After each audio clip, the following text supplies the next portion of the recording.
Good morning student. आज से हम जो 4 प्रॉपर्टीज़ हैं जो शुरू करने वाले हैं इस यूनिट की और इनऑर्गेनिक केमिस्ट्री की सबसे इम्पोर्टेंट प्रॉपर्टी है, जो जब तक आप पीरियोडिक प्रॉपर्टीज़ पढ़ेंगे तब तक आप उन प्रॉपर्टीज़ का यूज़ करोगे। और जो वीडियो थे उनके अंदर इतना ज़्यादा बेसिक्स था, लेकिन ये सबसे इम्पोर्टेंट टॉपिक है, इनको आप ड्रॉप कर ही नहीं सकते। अगर आपने इनको ड्रॉप किया तो समझ लो कि आपको इनऑर्गेनिक केमिस्ट्री में हमेशा डाउट रहेगा। इनमें 4 बेसिक प्रॉपर्टी मैं पहले बता देता हूँ आपको जो पढ़नी होगी। एक पढ़नी होती है साइज, एक क्या पढ़ना होगा आपको, एटॉमिक साइज। दूसरा होता है ionization enthalpy, enthalpy means energy. अगला होता है इलेक्ट्रॉन गेन एंथैल्पी, और चौथा होता है इलेक्ट्रॉन नेगेटिविटी। इन 4 पॉइंट्स के बारे में हम डिस्कस करेंगे। मैं कभी भी आपको ये नहीं कहूँगा कि आप इन सब की, जैसे साइज है तो पीरियोडिक टेबल में हर एलिमेंट का साइज है, मैं कभी नहीं कहूँगा कि आपको सभी के साइज रट्टा मारने हैं। साइज कभी आज तक पूछा ही नहीं गया, किसी भी कॉम्पिटिटिव में नहीं पूछा गया। पूछना चाहते वो कंसेप्ट है कि ये चीज़ ऐसे है, एक जर्नल वे, ठीक है। तो कभी ये सोचो कि हमें हर वैल्यू को याद करना है। जब भी हम क्लास पढ़ाते हैं तो बच्चे आमतौर पे जब हम इन टॉपिक करते हैं तो वो कहेगा सर स्कैंडियम का आयनाइज एनर्जी कितना होगा। दुनिया का कोई टीचर इन चीज़ों को याद ही नहीं रखता, ना आपको रखना है, क्योंकि वो कभी ऐसे पेपर में आता ही नहीं है। कुछ एलिमेंट की याद रखनी होती है एज ए एग्जाम्पल। आपको ट्रेंड अच्छे से याद करने हैं, और ट्रेंड कैसे बने और उनमें क्या एक्सेप्शनल केसेस हैं वो आपको अच्छे से तैयार करने हैं, ठीक है। चारों एक बहुत इंपॉर्टेंट यूनिट टॉपिक है, और ये मान लो कि नेक्स्ट वीक तक इन चारों को बहुत ही अच्छे से आपको तैयार करना है। जो स्टूडेंट इनको तैयार कर देगा इनऑर्गेनिक केमिस्ट्री में S block, P block, D block, F block, ये चारों के चारों यूनिट्स आसानी से तैयार कर लेगा।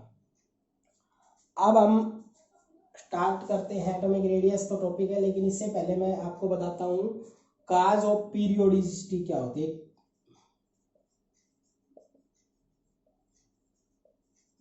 तो यहाँ पर मैंने काज ऑफ पीरियोडिसिटी लिखा है, तो काज का मतलब तो कारण होता है, लेकिन आपको पहले यही पता होना चाहिए कि पीरियोडिसिटी क्या होता है। देखो, जब आपने लॉन्ग फॉर्म या आपने मॉडर्न पीरियोडिक टेबल पढ़ी तो आपने क्या देखा कि लिथियम से शुरू करता हूँ। Lithium, beryllium, boron, carbon, nitrogen, oxygen, fluorine, neon. मैं और पी ब्लॉक लिख रहा हूँ। उसके बाद sodium, magnesium, silicon, phosphor, sulphur, chlorine, argon, potassium, calcium. चलो 20 तक लिखता हूँ। ये एक है, नहीं सॉरी, ये इससे पहले हाइड्रोजन था, और यहाँ पर हीलियम है।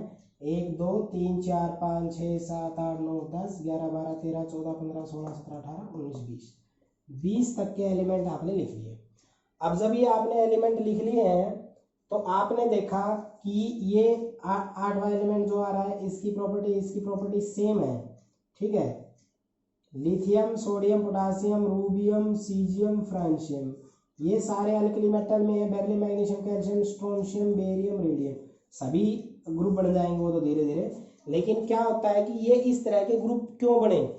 ये इसलिए बने कि इनकी आपस में ये 6 के 6 एलिमेंट जो हैं इनकी प्रॉपर्टी आपस में कुछ ना कुछ तो मैच करते हैं। 100% तो मैच नहीं होती, लेकिन 10 20 30% तक प्रॉपर्टी होती है जो इनकी मैच करती है। जैसे एक ये +1 चार्ज है, लगभग सबका +1 है, तो ये प्रॉपर्टी मैच करती है। सारे मेटल है, सारे रिएक्टिव है। अब ये सारे रिएक्टिव है, कंपेयर कर रहे हैं इन ग्रुप से, लेकिन ये आपस में करेंगे तो इनमें खुद में भी डिफरेंसेस होगा। ये हम इस ब्लॉक में पढ़ाएंगे। लेकिन मैं यहाँ पर क्या बताना चाहता हूँ कि एक कुछ पीरियड के अंदर, यानी पीरियोडिसिटी के अंदर, एक फिक्स पीरियड के बाद उनकी प्रॉपर्टी रिपीट हो जाती है, ठीक है। तो वो पीरियोडिसिटी हमें यहाँ पे पढ़नी है कि इस ग्रुप में पूरे का ट्रेंड लेंगे, ऊपर से नीचे आ रहे हैं, साइज बढ़ रहा है, तो ये प्रॉपर्टी के अंदर जो एलिमेंट आए उनकी प्रॉपर्टी आपस में इंक्रीज हो रही है, इसको बोलते क्या, इसको काज ऑफ पीरियडिसिटी बोलेंगे, कि रिकरेंस ऑफ सिमिलर, ऐसे बोलोगे इसको। रिकरेंस का मतलब होता है इकट्ठा, recurrence of similar, recurrence of similar property of the element, मतलब recurrence का मतलब इकट्ठा होना, सिमिलर प्रॉपर्टी मतलब वो एलिमेंट इकट्ठे हो जाते हैं जिनकी प्रॉपर्टी क्या होती है, सिमिलर हो जाती है। कब? After regular interval. कब? एक रेगुलर इंटरवल के बाद में, यानी कि कुछ एलिमेंट को हम इकट्ठा करते हैं जिसमें क्या होता है कि सिमिलर प्रॉपर्टी जो एलिमेंट की होती है आफ्टर रेगुलर इंटरवल क्या हो जाती है, वो रिपीट हो जाती है। लेकिन ये कब होता है? व्हेन वी अरेंज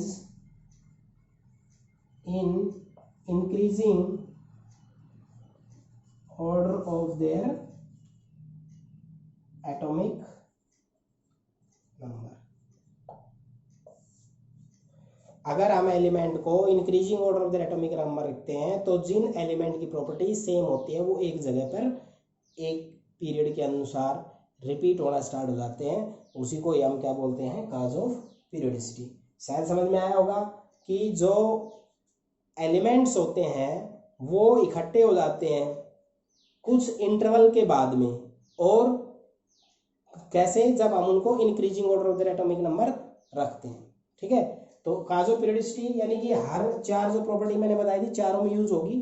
तो हम one by one topic use करते हैं कि जो आपके पास सबसे पहले जो है वो है कोवलेंट रेडियस, यानी कि जो एटॉमिक रेडियस है, एटम की रेडियस ये चार टाइप की होती है, लेकिन मैंने अभी से कोवलेंट रेडियस बोल दिया, लेकिन मैंने एटॉमिक रेडियस की डेफिनेशन नहीं बताई थी। मैं पहले एटॉमिक रेडियस की डेफिनेशन बताता हूँ। तो द डिस्टेंस बिटवीन द, जैसे ये दो एटम है, इनके सेंटर से बीच की डिस्टेंस निकाल लो। तो यहाँ पर आया है एटॉमिक, एटॉमिक आया एटम से, रेडियस, रेडियस क्या होता है, सर्कल टाइप में हो रहा है जैसे मान लो, तो सेंटर से सर्कल आप रेडियस वही होती है जो चेंज ना हो, हर पॉइंट से जिनकी डिस्टेंस क्या हो, बराबर हो। तो ये आमतौर पे रेक्टेंगुलर है, स्फीयर है, ट्रेपेजियम है, पैरेललोग्राम है, इनमें थोड़ी होता है, तो सर्कल में होता है रेडियस, तो सर्कुलर टाइप का हो गया। तो ये बात एटम की रेडियस ही क्यों निकाली, क्योंकि एटम का साइज क्या होता है, अगर आप एटम देखो वो स्फेरिकल इन नेचर होता है। ये सबसे पहले जे थॉमसन ने ही बता दी थी, सबसे पहले जो फर्स्ट मॉडल था। ठीक है, तो उसमें एटम स्फेरिकल हो गया। अब उस एटम की रेडियस कितनी है वो हमें बात करनी है।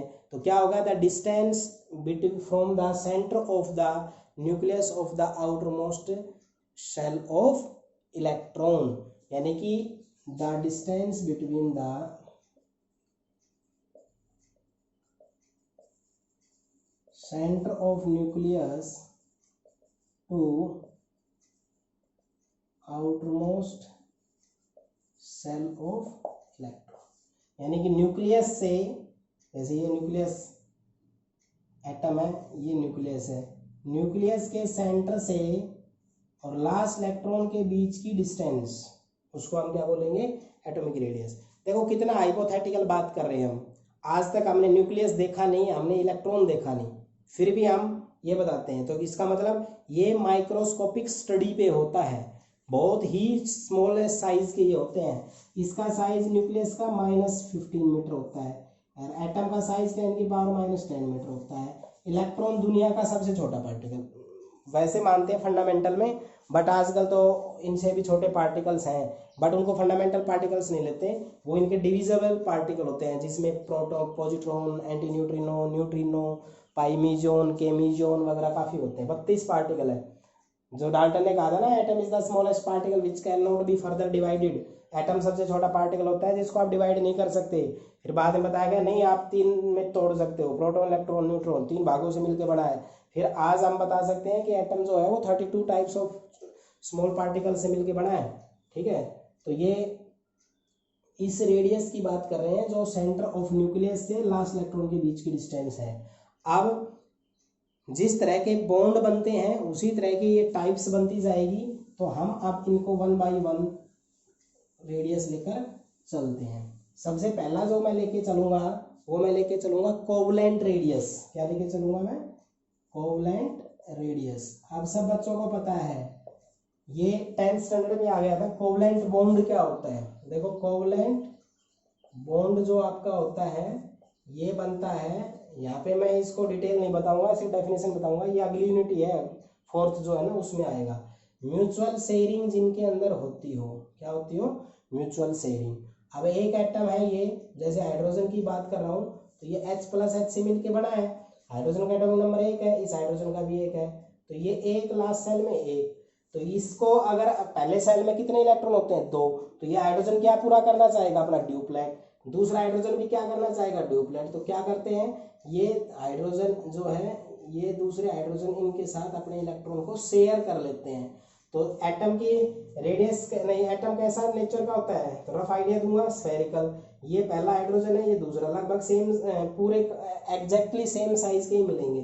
तो ये जो आपका बन गया, तो ये इनके बीच का हो गया है कॉमन पार्ट। कॉमन पार्ट का मतलब म्यूचुअल, तो इनका शेयरिंग हुआ था, ये पार्ट इनका शेयर हो गया था, तो ये इनके बीच की म्यूचुअल शेयरिंग थी एक प्रकार से। तो इसका मतलब ये इनके बीच के बॉन्डेड पार्ट है। क्या है? ये बॉन्ड बना हुआ है। तो अब जब ये दोनों जुड़ गए हैं, इनके बीच में एक केमिकल बॉन्ड बन गया है, और उस केमिकल बॉन्ड का नाम क्या है? Covalent bond. अब क्या होता है, इसका सेंटर है, इसके सेंटर से लेकर यहाँ तक की भी एक डिस्टेंस होगी, इसका भी अपना एक सेंटर है, उससे लेकर भी यहाँ तक की एक डिस्टेंस होगी। बट ये डिस्टेंस और ये डिस्टेंस जो है ये इन दोनों के बीच की कॉमन होगी। तो हमारे पास यहाँ से सेंटर से और इसके यहाँ के सेंटर के बीच की ये डिस्टेंस आ गई, दोनों के न्यूक्लियस के बीच की डिस्टेंस है, इसलिए इस डिस्टेंस को हम बोलेंगे इंटर न्यूक्लियर डिस्टेंस। क्या बोलेंगे इसको? Inter nuclear distance. तो जो कोवलेंट रेडियस अभी से आई नहीं है, तो जो इंटर न्यूक्लियर डिस्टेंस आपकी आई, तो रेडियस कितनी होगी? कोवलेंट रेडियस, कोवलेंट रेडियस आपकी होगी जो आपके पास इंटर न्यूक्लियर डिस्टेंस आया है उसका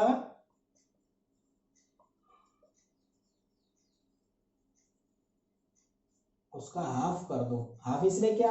क्योंकि ये दो यूज हो रहे थे। ठीक है, तो क्या बोलोगे? यहाँ ये था इसका बेस। अब हम बात करते हैं कोवलेंट रेडियस की, तो इसकी डेफिनेशन क्या कहेंगे? It is one half of the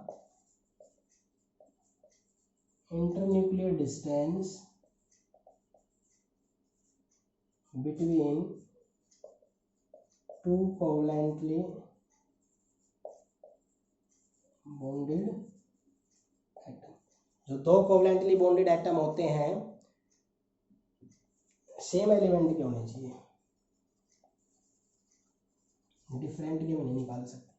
तो जो दो कोवलेंट मतलब कि दो एटम है उनके बीच में है कोवलेंट बॉन्ड। कोवलेंट बॉन्ड मैंने समझाया जो म्यूचुअल शेयरिंग से बने और सेम एलिमेंट के है, जैसे हाइड्रोजन हाइड्रोजन।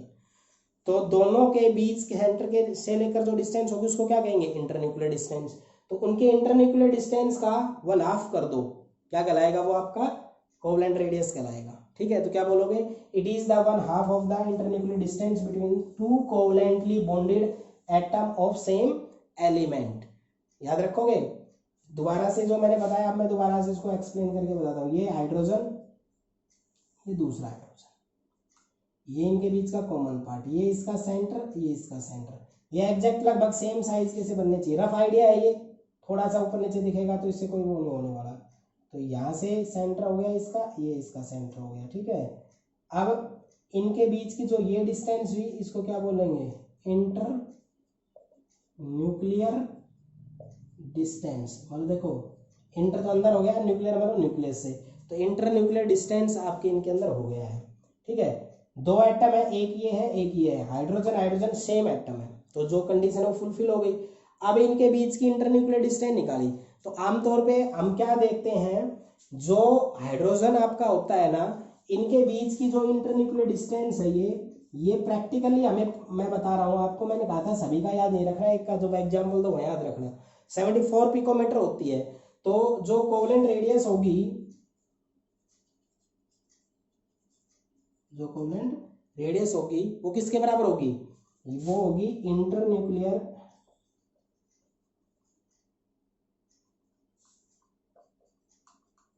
जो डिस्टेंस है वो डिवाइडेड बाई 2, यानी कि आर जो कोवलेंट रेडियस है, आर का मतलब तो क्या हो गया, रेडियस को रिप्रेजेंटेशन के लिए दिया है, और कोवलेंट रेडियस होगा इंटरन्यूक्लियर डिस्टेंस को आप अगर 2 से डिवाइड कर दोगे तो यहाँ पर इसकी जैसे 74 थी, डिवाइड बाई 2 करोगे तो कितना हो जाएगा 37 पिकोमीटर, कितनी हो जाएगी 37 पिकोमीटर। ठीक है, तो याद रखना आज मैं सिर्फ डेफिनेशन बताऊंगा, कल मैं इनका पूरी पीरियोडिक टेबल के हर एलिमेंट का वेरिएशन वगैरह मैं आपको बताऊंगा। ठीक है, तो कोवलेंट रेडियस आपको समझ में आ गई होगी। अब मैं आपको बताता हूं नेक्स्ट टाइप, वो क्या है, वो है मेटालिक रेडियस।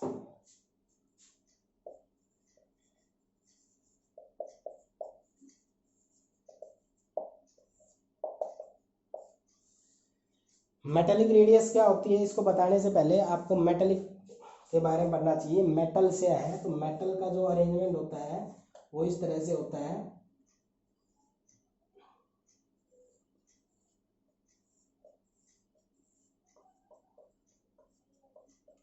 ये इलेक्ट्रॉन शी मॉडल है।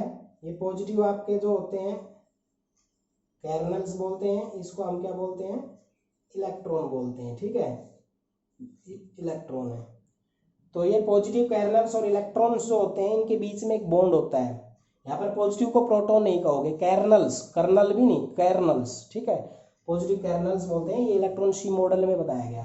तो जितने प्रोटॉन होते हैं जितने इलेक्ट्रॉन होते हैं तो ये बराबर बराबर होते हैं, तो उनके बीच में इस पॉजिटिव और इस इलेक्ट्रॉन के बीच में एक बॉन्ड होता है, उसको हम कहते हैं मेटेलिक बॉन्ड। क्या बोलते हैं उसको, मेटेलिक बॉन्ड। तो मेटेलिक बॉन्ड आया मेटल से।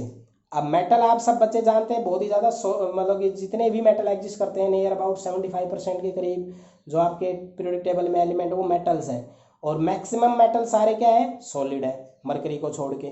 ठीक है, तो जो मेटल सॉलिड है, तो सॉलिड का जो अरेंजमेंट होता है पार्टिकल्स का वो क्रिस्टल लैटिस में होता है। तो ये जैसे इस तरह से एटम्स आपके अरेंज रहते हैं, 1D में भी रहते हैं, जैसे ये 1D में हो गया, एक एटम, दूसरा एटम, तीसरा एटम, चौथा एटम, और ये एटम जो है जिस फोर्स से जुड़े हैं उसको मेटेलिक फोर्स कहते हैं। ठीक है, 2D के अंदर होगा तो 1 है, 2 है, 3 है, 4 है, 5 है, 6 है।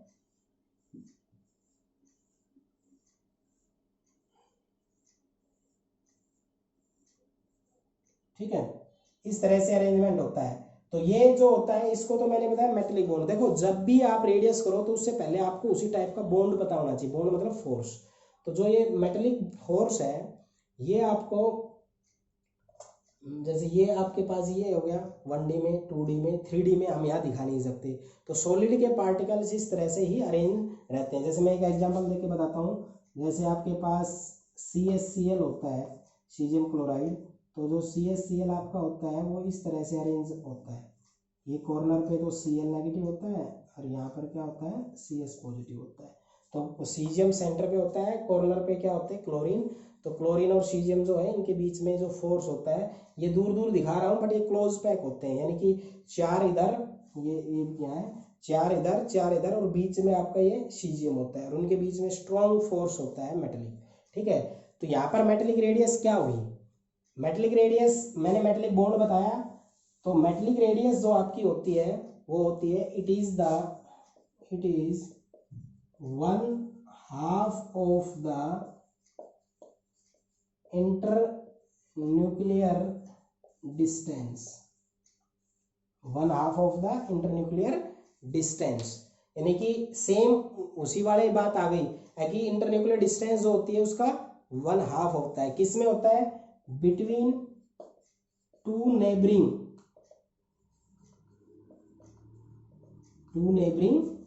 यानी कि दो जो नेबरिंग से सबसे नजदीक एटम होते हैं। जैसे मैंने इसमें अरेंज किया तो उसमें जो दो सबसे नजदीक एटम होते हैं उनकी बात कर रहा है। जैसे इलेक्ट्रॉन शी मॉडल में हम ले रहे थे पॉजिटिव पॉजिटिव पॉजिटिव, ये positive positive positive, electron electron electron electron electron electron. तो ये जो इनमें जो नेबरिंग का मतलब जो उसके डायरेक्ट टच में हो तो नेबरिंग के साथ ही निकाला जाएगा। तो neighbouring atom of A element नहीं, ऑफ ए मेटल, ये बात ध्यान रखनी। जैसे पिछले वाले में तो क्या था, कोवलेंटली बॉन्डेड था तो उसमें सेम एटम का था, यहाँ पर क्या हो जाएगा, atom of a metal in A is called metallic. तो सीधा सा है, ये इतना ज़्यादा चलता भी नहीं है, क्योंकि एजम्पशन पे है ये भी। तो इसमें आप ये बोलोगे कि जो दो नेबरिंग एटम हैं, एक एटम ये हो गया, दूसरा नेबरिंग, बॉन्ड नहीं होना चाहिए, उनके बीच के डिस्टेंस ये आपकी होती है ना, उसके बीच का ये डिस्टेंस होगा, इसको हम क्या बोल देंगे, आर मेटेलिक। ठीक है, क्या बोलेंगे, आर मेटेलिक। जैसे ये दो है, बॉन्ड मत बनाना, वो आपके लिए बोल रहा हूँ, ध्यान रखना है, बॉन्ड अगर बन जाता है तो कोवलेंट रेडियस हो जाएगी। ठीक है, नेबरिंग एटम्स होते हैं, वो नेबरिंग एटम टच भी हो सकते हैं, थोड़े दूर भी हो सकते हैं। ठीक है, उनके बीच के डिस्टेंस को हम क्या बोलेंगे, मेटेलिक रेडियस। ठीक है, तो कोवलेंट रेडियस, जो कोवलेंटली बॉन्डेड एटम होते हैं उनके बीच की जो डिस्टेंस होती है उसका 1/2 होता है। इसमें क्या होता है, 1/2 होता है जो नेबरिंग एटम्स होते हैं किसी भी मेटल के अंदर। ठीक है, अब हम जो थर्ड बताने वाले हैं वो इंपॉर्टेंट है, उसको कहते हैं वंडरवाल रेडियस। क्या कहते हैं उसको, वंडरवाल रेडियस। अब वंडरवाल रेडियस समझने से पहले आप वंडरवाल बॉन्ड के बारे में डिस्कस करोगे।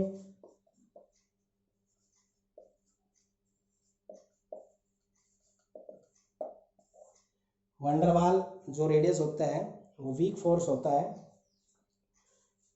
जो अलग अलग मॉलिक्यूल्स होते हैं उनके बीच में होता है। जैसे एक H2 दूसरा H2 इनके बीच में एग्जिस्ट करेगा, एक O2 दूसरा O2 इनके बीच में करेगा। और सबसे खास बात, जैसे अपने पास है ना helium, neon, argon, krypton, xenon, radon, जो ये नोबल गैस होती है, इनका ऑक्टेट होता है कंप्लीट। इनका ऑक्टेट जब कंप्लीट होता है तो ये किसी भी तरह के बॉन्ड में टेक पार्ट नहीं करते, ना ही वो कोवलेंट होगा, ना ही वो आयनिक होगा, ना ही वो मेटेलिक होगा।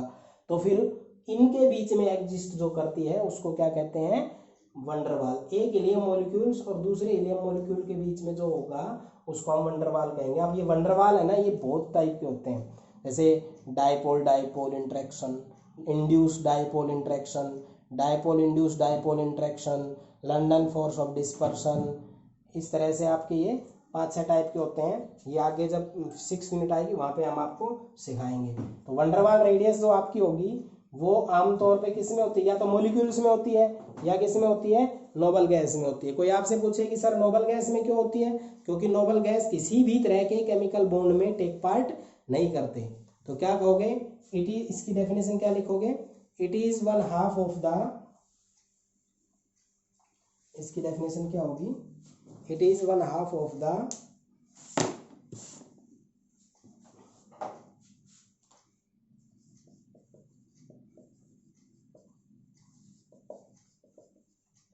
Internuclear distance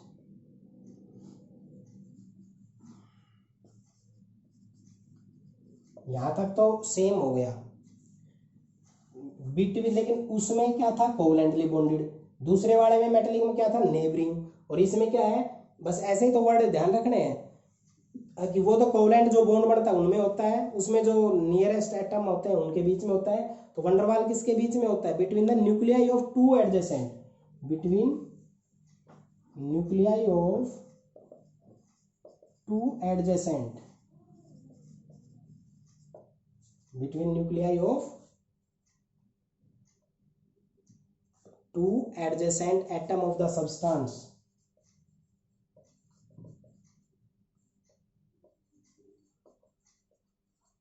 atom of the substance belonging to two neighboring molecule.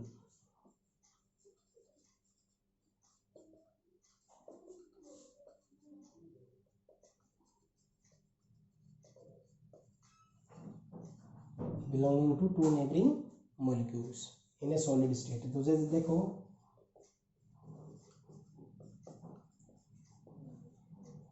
यहां तक कोई इशू नहीं है, between nuclei of two adjacent, adjacent का मतलब होता है डिफरेंट, एडजेसेंट का मतलब क्या होता है, different atoms of the substance, और वो दोनों टू नेबरिंग मॉलिक्यूल यानी अलग अलग मॉलिक्यूल। तो कैसे हुआ, एक मॉलिक्यूल तो ये है भाई, ठीक है, मान लो मैं क्लोरीन ले रहा हूँ, क्लोरीन क्लोरीन, तो क्लोरीन क्लोरीन क्या हो गया, Cl2। तो इस क्लोरीन के सेंटर से इसके सेंटर से जो ये रेडियस ये बनी है, इस रेडियस को तो हम क्या बोलते हैं, कोवलेंट रेडियस। यहाँ से यहाँ तक क्या बोलेंगे इसको, आर कोवलेंट, किसकी, क्लोरीन की। ठीक है, एक मॉलिक्यूल ये है, दूसरा मॉलिक्यूल ये है, इसका ये जो होगा ये क्या होगा, आर कोवलेंट, क्लोरीन ये। तो जो ये Cl2, मैं इसको करेक्ट लिख दूं Cl2, ये दोनों Cl क्या मॉलिक्यूल बन गया Cl2, ठीक है। इस अगर Cl2 मॉलिक्यूल है, Cl2 के अंदर तो क्या होगा 17 होता है, 2 4 7 ऐसे होगा,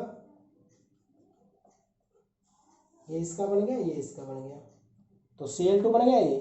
अब इनके बीच में कोवलेंट बॉन्ड है, तो हमने कोवलेंट, तो इनके बीच की कोवलेंट रेडियस होगी। लेकिन हम बता रहे थे वंडरवाल का, बता रहे हैं आपको कोवलेंट, लेकिन वंडरवाल क्या होगा, इसने कहा था 2 एडजेसेंट एटम है, ये हो गए 2 एडजेसेंट, और 2 नेबरिंग मॉलिक्यूल, तो ये दोनों नेबरिंग हो गए।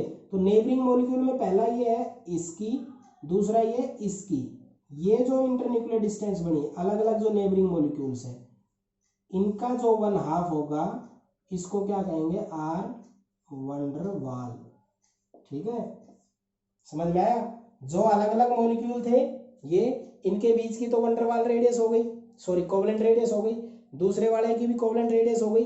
अब तीसरे वाले के अंदर क्या हो गई कि जो ये मॉलिक्यूल है, ये मॉलिक्यूल है, ये जो दोनों एक दूसरे के नेबरिंग मॉलिक्यूल है, क्या है, एक दूसरे के neighbouring.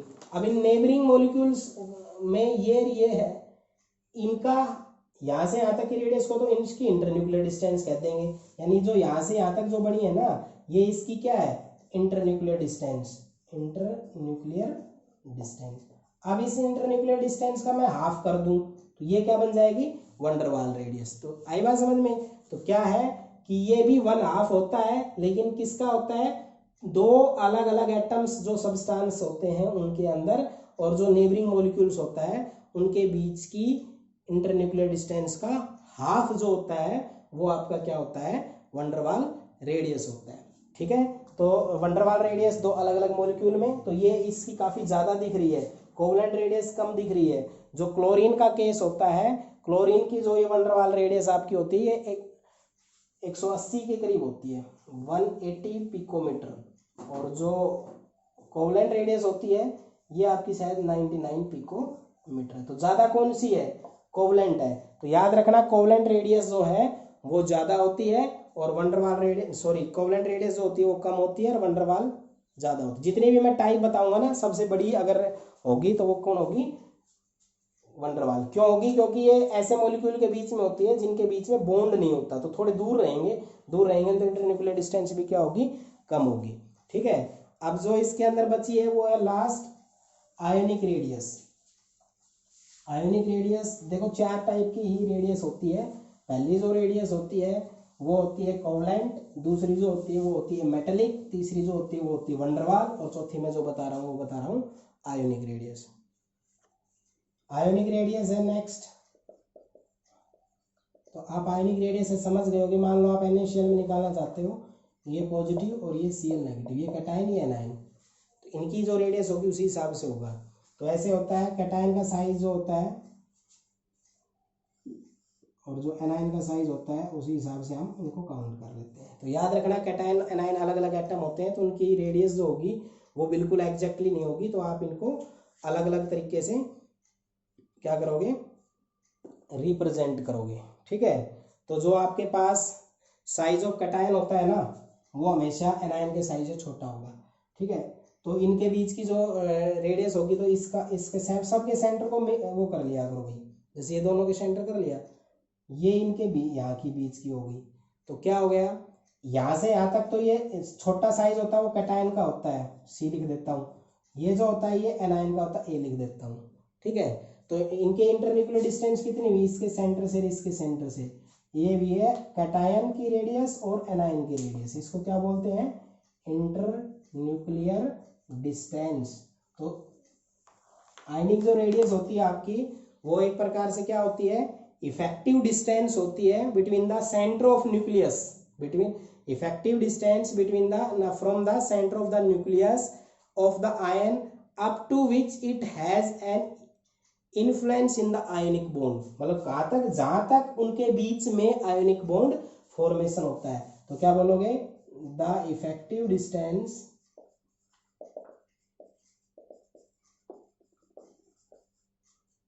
between the center of nuclei up to which the influence of ionic bond, मतलब जहां तक इन्फ्लुएंस किसका हो, आयनिक बॉन्ड का। तो सिंपल सा है, आयनिक बॉन्ड कैसे फॉर्म होता है, एक इलेक्ट्रॉन लॉस करने वाला होता है, एक गेन करने वाला होता है। जैसे सोडियम 11 होता है 2 8 1, और भाई क्लोरीन 17 होता है 2 8 7। तो ये अपना एक इलेक्ट्रॉन इसको दे देता है, तो ये तो इलेक्ट्रॉन को देने वाला है और ये लेने वाला है, तो इसमें पॉजिटिव वन आएगा और इसमें नेगेटिव वन आएगा। तो ये कैटायन, ये एनायन। तो कैटायन का साइज हमेशा छोटा होगा, एनायन का साइज हमेशा बड़ा होगा पेरेंट एटम के। यानी कि अगर आप सोडियम और सोडियम पॉजिटिव का करोगे तो इसका साइज छोटा होगा इससे, क्लोरीन और क्लोरीन नेगेटिव का करोगे तो इसका साइज बड़ा होगा। यानी कि ये साइज में क्या होगा, स्मॉल, और ये साइज में क्या होगा, लार्ज। तो स्मॉल और लार्ज साइज में जो होगा, तो मैंने ये दिखाया बड़ा है तो ये एनायन है, ये छोटा है तो कैटायन है। तो इनके बीच की इंटरन्यूक्लियर डिस्टेंस हमने ले ली। तो जो जहां तक इनको इन्फ्लुएंस का मतलब होता है जब दोनों नजदीक आते हैं तो उनके बीच में जहां तक इनका इंटरेक्शन हो रहा हो वहां तक। तो इसके सेंटर से यहाँ तक तो रेडियस ऑफ कैटायन हो गया, यहाँ से लेकर ये रेडियस ऑफ एनायन हो गया। तो द इंटरन्यूक्लियर डिस्टेंस कितनी हुई, इंटरन्यूक्लियर डिस्टेंस हुई सेंटर ऑफ कैटायन से सेंटर ऑफ एनायन तक। यहाँ पे 1/2 नहीं होता, इफेक्टिव डिस्टेंस होती है। ठीक है, तो ये आपको जो पीरियोडिक प्रॉपर्टीज के अंदर पहले मैंने साइज शुरू किया है, मैंने अभी साइज को वेरिएशन नहीं बताया, सिर्फ टाइप बताई है। आप इनको अच्छे से तैयार करें। ठीक है, मैंने आपको शुरू में बता दिया था जो इन 4 टॉपिक को तैयार नहीं करेगा वो स्टूडेंट कभी भी इनऑर्गेनिक केमिस्ट्री पढ़ नहीं सकता। सीरियसली इसको अच्छे से तैयार करें।